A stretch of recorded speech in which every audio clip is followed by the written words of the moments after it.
আপোনালোকে সকলে জ্ঞাত যে বিগত সময়ত মাননীয় মুখ্যমন্ত্ৰী মহোদয় ডক্টৰ হিমন্ত বিশ্ব শৰ্মা ডাঙৰীয়াৰ পৃষ্ঠপোষকতাত আমি পলাশবাৰী সমষ্টিত যোৱা শিতানত আমি 1,72,00,000 টকা অকল আমাৰ বেমাৰৰ সাহায্যৰ কাৰণে আমি আমাৰ পলাশবাৰী সমষ্টিত আমি দিবলৈ সক্ষম হৈছিলোঁ আৰু মাননীয় মুখ্যমন্ত্ৰী মহোদয়ৰ পৃষ্ঠপোষকতাৰে আজি পলাশবাৰী সমষ্টিত 220 গৰাকী আমাৰ যোনে নেকি বেমাৰত ভুগি আছে তেনেকুৱা ব্যক্তিক আজি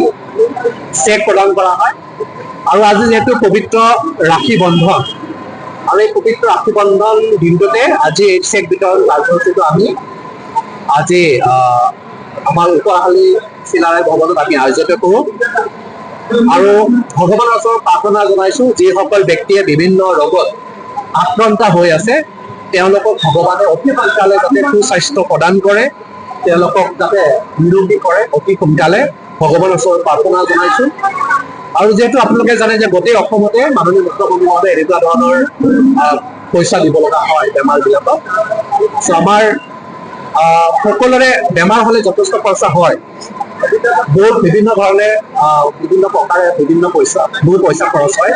আমি পৰ্যায়ক্ৰমে তেওঁলোকক দিয়াৰ ব্যৱস্থা কৰিম যে আজি যিখিনি দিছোঁ হয়তো কোনোবাৰ হয়তো এইখিনি চাফিচিয়েণ্ট নহ'ব পাৰে আগন্তুক দিনবিলাকত যিসকল ব্যক্তিয়ে বিভিন্ন বেমাৰত বিশেষকৈ একেবাৰে জটিল বেমাৰত তেওঁলোকে আক্ৰান্ত হৈ আছে সেই সকলোবোৰ ব্যক্তিক অনাগত দিনবিলাকত তেওঁলোকে এবাৰ নহয় আকৌ দুবাৰ তিনিবাৰ তেওঁলোকক আমি বেমাৰৰ চিকিৎসাৰ বাবে আমি চেক প্ৰদান কৰি সাহায্য কৰিব পাৰিম মই পুনৰবাৰ ভগৱানৰ ওচৰত প্ৰাৰ্থনা জনাইছোঁ যাতে সকলোকে ভগৱানে সুস্বাস্থ্য প্ৰদান কৰে সকলো যাতে নিৰোগী হয়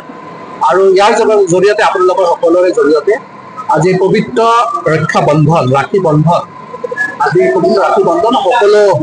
সকলোলৈ মই অভিনন্দন জ্ঞাপন কৰিছোঁ আৰু যিহেতু আজি এটা বিশেষ বন্দী ভাই ভনীৰ ক্ষেত্ৰত আজি এই যি ভাই ভনীৰ ক্ষেত্ৰত দেখা গৈছোঁ যে আমাৰ গোটেই ভাৰতবৰ্ষত আজি এই পবিত্ৰ ৰক্ষা বন্ধন উৎসৱ আয়োজন কৰা হয় মই সকলোকে শুভেচ্ছা জ্ঞাপন কৰিছোঁ আগন্তুক দিনবিলাকত আমি সকলোৱে নিজৰ বাবে আগবাঢ়ি যাব পাৰোঁ যিকোনো খবৰৰ বাবে যোগাযোগ কৰক 7099017330 লগতে 7099017110 নম্বৰত।